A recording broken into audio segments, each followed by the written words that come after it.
Hello students, આજે આપણે વિષય સંસ્કૃતની અંદર ટોપિક આપણો છે વ્યાકરણનો. તો વ્યાકરણના ટોપિકની અંદર આપણે શું ભણશું? તો કે વર્તમાન કાળના પ્રત્યય વિશે અભ્યાસ કરશું. વર્તમાન કાળના જેમ કે આપણે કેમ રૂપો કહી, એમાં એના બે રૂપો છે. એક તો પરસ્મય પદ આવે છે અને બીજું એમનું આત્મનેય પદ હોય છે. તો આ બંને રૂપોના પ્રત્યય આપણે હમણાં જોશું. તો સૌ પ્રથમ આપણે વર્તમાન કાળ પરસ્મય પદના પ્રત્યય જોઈએ તે પહેલાં વિદ્યાર્થી મિત્રો, તમે એક ફેરબુક જે બુક બનાવી હોય તમારી એ બુક લઈ લો અને સાથે પેન લઈ લો, જેથી તમારે આની અંદર જેવું આવે છે એ બધું તમારે નોટ કરતું જવાનું છે, જેથી તમને યાદ રહી શકે. તો સૌ પ્રથમ આપણે લખશું વર્તમાન કાળ પરસ્મય પદના પ્રત્યય.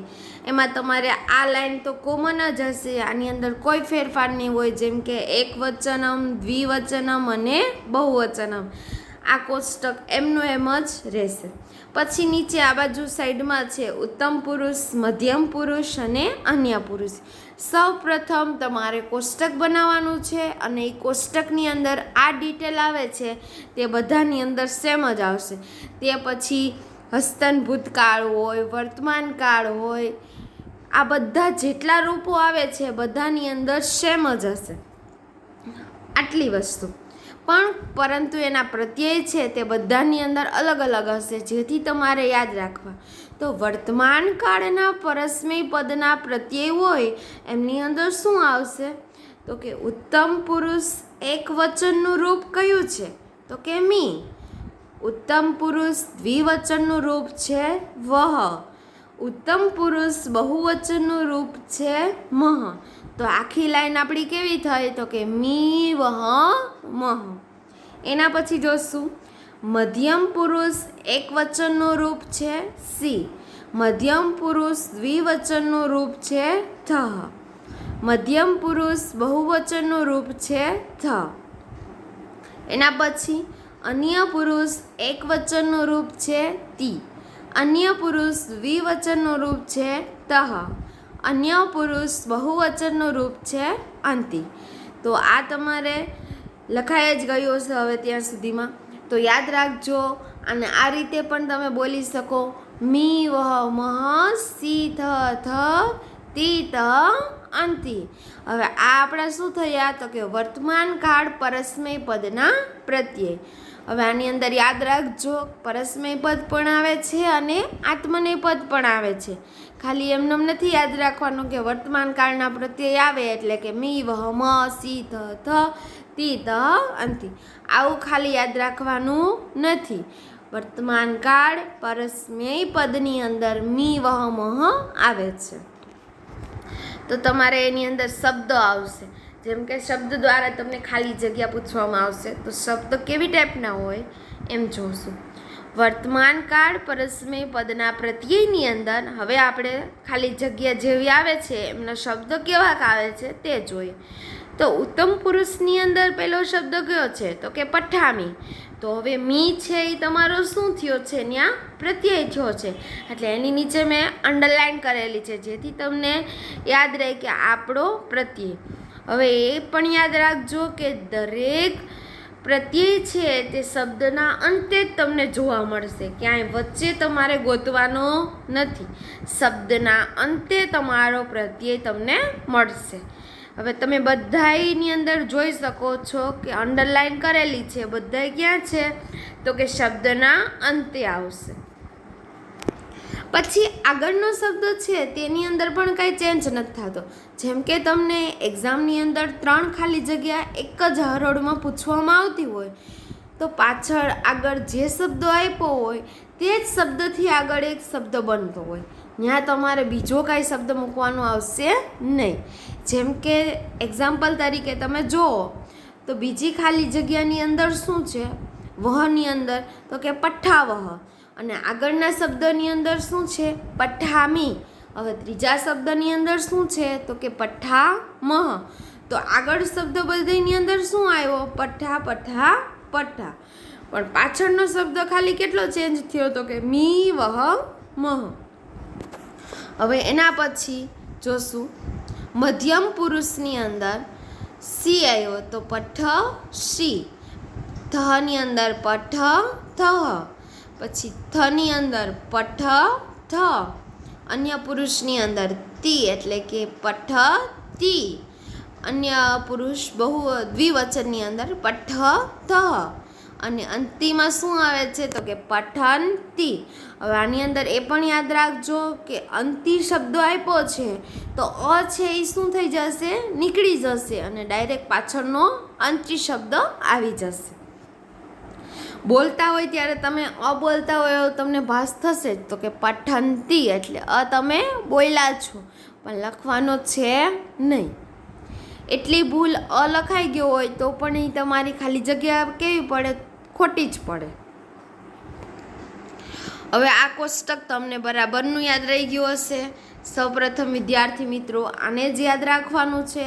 આ કોષ્ટક યાદ રહી જશે તો જ તમને આ કોષ્ટક આવડશે, અને જો તમને આ કોષ્ટક પરફેક્ટ મગજમાં ફિટ થઈ ગયો હશે તો તમે આવી એક્ઝામ્પલ આસાનીથી તમને આવડી જશે. તો સૌ પ્રથમ આપણે એક્ઝામ્પલ લેશું. એક્ઝામ્પલની અંદર પહેલી વહેલી આપણી ખાલી જગ્યા છે તો કે ખાલી જગ્યા ડોટ ખાલી જગ્યા, પછી ત્રીજો શબ્દ તમને આપી દીધો છે તો કે ભવંતી ધાતુ રૂપેહ રિક્ત સ્થાનાની પૂરયત. એટલે અહીંયા શું કહે છે કે ખાલી જગ્યા પૂરો. હવે ભવંતી તમને શબ્દ આપી દીધો છે. ભવંતીની અંદર એટલે અંતિ શબ્દ છેલ્લે હોય એ તમને આપી દીધો છે, તો તમે યાદ રાખી શકો કે આગળના જે શબ્દો હોય મારા એ ક્યાં આવશે. તો અહીંયા તમારે જોવાનું છે. અહીંયા તમે જોઈ શકો છો અન્ય પુરુષની અંદર તમારો છેલ્લે શબ્દ છે તે અંતિ શબ્દ છે. મળી જ ગયું હશે બધાને, અંતિ શબ્દ મળી ગયું. તો આગળનું એક વચન અને દ્વિવચનની અંદર કયો રૂપ છે તો કે તી અને તહ. બધાને આવડી જ ગયું હશે, તી તહ અંતિ. તો હવે આપણી આ ખાલી જગ્યાની અંદર શું આવશે, મેં તમને કીધું તું આગળના શબ્દ કોમન જ રહેશે. તો ભવંતીની અંદર ભવ શબ્દ છે તે આવશે. તો આપણે પહેલો પ્રત્યય મૂકવાનો છે ત્યાં તી, એટલે કે ભવ તી, બાજુની અંદર ભવ તહ, અને પછી આવે છે ભવંતી. એટલે તમારે થઈ ગયું પ્રત્યય બધાય તી તહ અંતિ. આ ખાલી જગ્યા તમને 1 માર્કની અંદર પૂછાય છે. હવે તમને આમાં એમ પણ નહીં આપ્યું હોય કે વર્તમાન કાળ પરસ્મય પદના રૂપોની આ ખાલી જગ્યા છે જે તમે પૂરો, આવું તમને કોઈ કહેશે નહીં. પણ બધા રૂપો છે તમારા મગજમાં ફિટ કરી દેવાના છે. ખાલી તમને 3-4 ખાલી જગ્યા મૂકી હોય અને દરેક અલગ અલગમાંથી મૂકી હોય તો તમારે ખાલી પ્રત્યય જ બોલવાના છે. આવી રીતે બોલતું જવાનું, મી વહ મ સી થ ધ તી ત અંતિ. તો ક્યાં મેં કયો શબ્દ બોલ્યો યાદ રાખતું જવાનું. તો પહેલી ખાલી જગ્યા બધાને આવડી જ ગઈ હશે કે તી તહ અંતિ. હવે પાછી હું તમને એની જ ખાલી જગ્યા લઉં છું. બીજી ખાલી જગ્યાની અંદર પઠતી ડોટ ડોટ ડોટ ડોટ રિક્ત સ્થાનાની પૂરયત. હવે આની અંદર તમે જુઓ છો તી, પછી બાજુની અંદર શું આવશે તો કે તહ, અને છેલ્લો શબ્દ તમારો કેમ લખવાનો અંતિ. મેં તમને નીચે આપી દીધું છે, નીચે બંનેના જવાબ મળેલા છે. પઠતી, પઠતઃ અને પઠંતી. હવે આ વર્તમાન કાળ પરસ્મય પદના રૂપો તમને આવડી ગયા હશે. હવે આપણે વર્તમાન કાળ આત્મનેપદના પ્રત્યય જોશું. વિદ્યાર્થી મિત્રો આ પણ તમારી બુકની અંદર તમારે નોટ કરતું જવાનું છે. હવે એની અંદર ઉત્તમ પુરુષ એક વચનનું રૂપ કયું છે તો કે ઈ. પછી ઉત્તમ પુરુષ દ્વિવચનમાં વહે, ઉત્તમ પુરુષ બહુવચનની અંદર મહે, મધ્યમ પુરુષ એક વચનમાં સે, મધ્યમ પુરુષ દ્વિવચનમાં ઇથે, મધ્યમ પુરુષ બહુવચનની અંદર દ્વે, અન્ય પુરુષ એક વચનમાં તે, અન્ય પુરુષ દ્વિવચનમાં ઇતે, અન્ય પુરુષ બહુવચનમાં અંતે. હવે તમારાની અંદર યાદ રાખવાનું છે. તો આ પ્રત્યે આપણે આ રીતે બોલી શકીએ, ઈ વહે મહે, સે ઇથે દ્વે, તે ઇતે અંતે. આ પ્રત્યેને તમારે આ રીતે લાઇન ટુ લાઇન ફટાફટ યાદ રાખવાના છે. જો આ વસ્તુ તમને કોમન જ જોવા મળી હશે કે ઉત્તમ પુરુષ, મધ્યમ પુરુષ અને અન્ય પુરુષ, એકવચન, દ્વિવચન અને બહુવચન, આ લાઈન છે તે તમારે ભૂલાવી જોઈએ નહીં. હવે આપણે જોશું વર્તમાન કાળ આત્મનેપદના પ્રત્યે. હવે એની અંદર ખાલી જગ્યા કેવી આવશે તે તમે જોશો. હવે આની અંદર ઈ શબ્દ છે, તમે જોયો હશે. પહેલો ઉત્તમ પુરુષ એક વચનની અંદર ઈ શબ્દ હોય, જ્યાં જ્યાં તમને ઈ શબ્દ જોવા મળે એના આગળના શબ્દની અંદર ખાલી તેની શું થઈ જાય છે? રેફ. એટલે કેમ કે આપણે એમ કહી કે એક માત્રા થઈ જાય છે, એવું જ થઈ જશે. તમે આની અંદર તમે જોઈ શકો છો. ઈ શબ્દ પહેલો આપ્યો છે ઉત્તમ પુરુષ એક વચનની અંદર, તો કે અહમ લભે. લભે શબ્દ છે તે લભ શબ્દ જ હતો એનો, બરાબર. પરંતુ આપણે ઈ પ્રત્યય છે એનું તમે ત્યાં શું કર્યો છે? તો કે રેફ કરી છે. એટલે ભની ઉપર એક માત્રા થઈ છે, તમે જોઈ શકો છો. જોયું બધાએ? તો ઈ શબ્દ શું થઈ જશે? રેફ થઈ જશે. એના પછી જોશો બીજો આપણો શબ્દ છે વહે. તો વહે શબ્દનું શું થાય છે? તો કે આવામ લભા વહે. વહે શબ્દ ખાલી એમનેમ રહેશે, આગળનો શબ્દ તમારો એમનેમ જ હશે, લભા, બરાબર. બાજુનો શબ્દ છે મહે. મહેની અંદર શું હશે? વયમ લભા મહે. હવે આગળ તો તમને આપી જ દીધેલું હશે, ખાલી તમારે ગોતીને મૂકવાનું જ છે.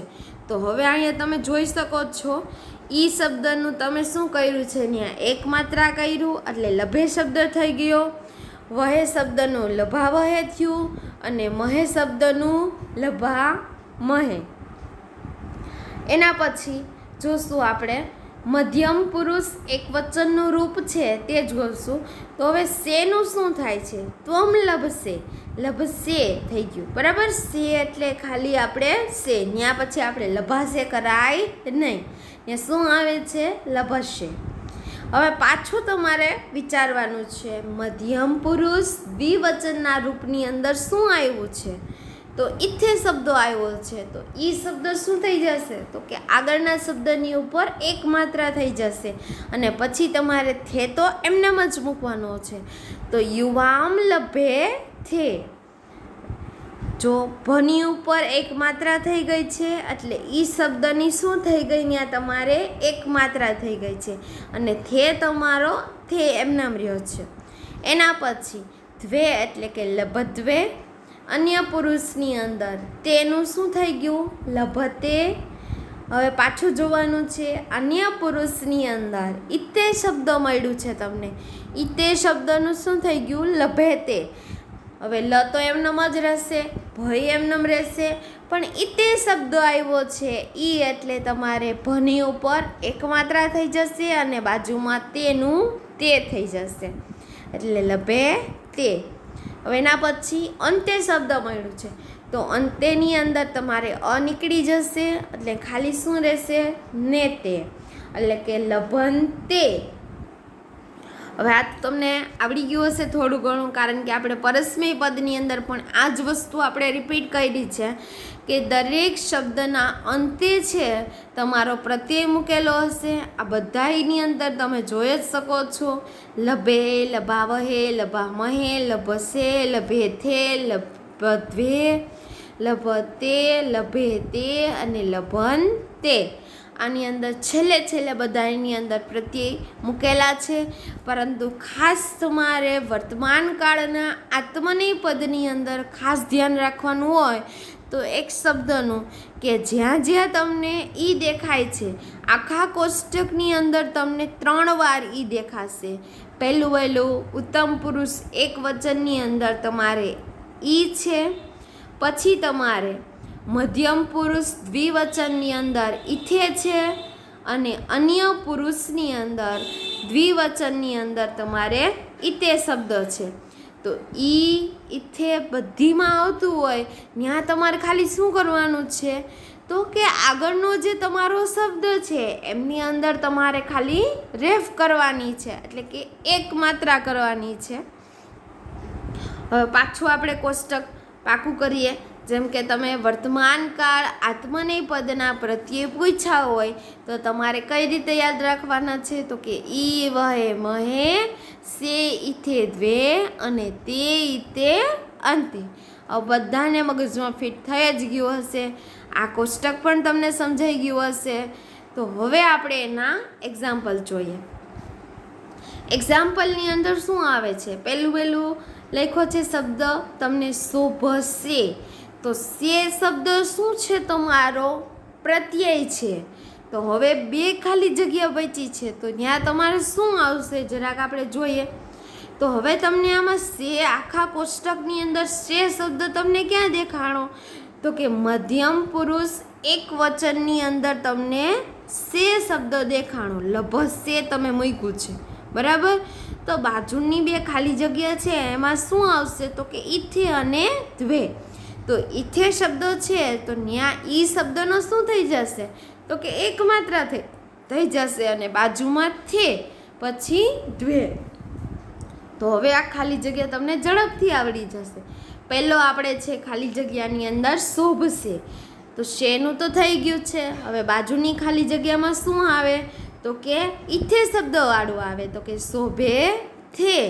હવે ઈ શબ્દનું આપણે એક માત્રા કરી છે અને બાજુમાં થે મૂક્યું છે. પછીનો શબ્દ છે દ્વે જ આવે છે ખાલી. તો આગળ શું મૂકવાનું છે આપણે? શોભદ્વે. એટલે આખી ખાલી જગ્યા આપણી કમ્પ્લીટ થઈ ગઈ છે. શોભશે, શોભથે અને શોભદ્વે. હવે આપણે બીજી ખાલી જગ્યા જોશું. બીજી ખાલી જગ્યાની અંદર પેલા 2 ખાલી જગ્યા આપી છે અને પછી ખાલી તમને મન્યંતે શબ્દો આપ્યું છે. એટલે આપણો વર્તમાનકાળ આત્મનેપદનો પ્રત્યય કયો થયો છે? તો કે અંતે. અંતે શબ્દો આમાં ગોતશું.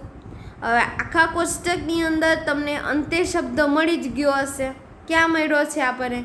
તો કે અન્ય પુરુષ બહુવચનીય રૂપની અંદર તમને અંતે શબ્દ મળ્યો છે. તો આગળની 2 ખાલી જગ્યાની અંદર શું આવે છે? તો કે તે અને ઈતે. તે ઈતે અંતે થઈ ગયું. તો હવે આપણે આની અંદર જોઈન્ટ કરશું. તો પહેલા શબ્દની અંદર શું આવશે? તે શબ્દ. તો મન્ય તો એમનેમ જ રહેશે, એટલે કે મન્ય તે. અને એના પછી આવશે ઈતે શબ્દ આપણો હતો, બરાબર. તો ઈતે શબ્દની અંદર શું આવશે? ઈની, એટલે કે તમારે ય છે, તમારો છેલ્લો શબ્દ મન્ય છે તો ય ઉપર શું આવી જશે? તો કે તમારે એક માત્ર આવી જશે અને બાજુમાં તમારે તે આવી જશે, એટલે કે મન્ય તે. અને પછી તમારી ત્રીજી ખાલી જગ્યામાં શું છે? તો કે મન્યંતે. હવે થઈ ગયું ને તે ઈતે અંતે. તો હવે તમારે વિદ્યાર્થી મિત્રો વર્તમાન કાળના પરસ્મય પદ અને આત્મનેય પદ છે ત્યાં અહીંયા પૂરા થાય છે. તો ખાસ ધ્યાન રાખજો કે આના કયા પ્રત્યય છે અને કઈ રીતે એની ખાલી જગ્યા પૂછાય છે.